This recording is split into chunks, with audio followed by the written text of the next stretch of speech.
దేవుడి ఆంబోతు పొద్దు పొద్దున్నే మా ఇంటి ముందుకొచ్చింది. ఇంకా మా అన్న ఇంట్లోకి రమ్మని పిలిచిండు. ఎమ్మటే వస్తది చూడండి. నేనైతే ఎక్స్‌పెక్ట్ చేయలేదు అసలొస్తదని. ఎంత మంచిగొచ్చిందో. మేమైతే బియ్యం పెట్టినాము. అట్లే పండ్లు గూడా పెట్టినాము. యాక్చువల్‌గా ఈ ఆంబోతుని 6 నెలల కిందట శివాలయం దగ్గర శివుడి కోసం మొక్కుకున్న వాళ్ళు వదిలేశారంట. ఇంకా ఈ ఆంబోతు అయితే అన్ని ఇల్లులకు తిరుగుతది. ఏ ఇంటికెళ్ళినా సరే ఖచ్చితంగా బియ్యం బెడతారు. ఇంకా వాళ్ళు ఏది పెట్టగలిగితే అది పెడతారు.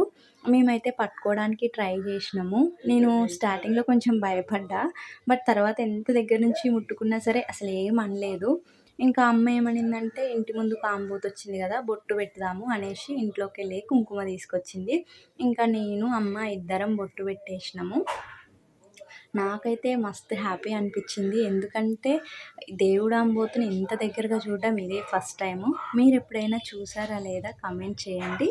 అలాగే లైక్ చేయడం మర్చిపోవద్దు.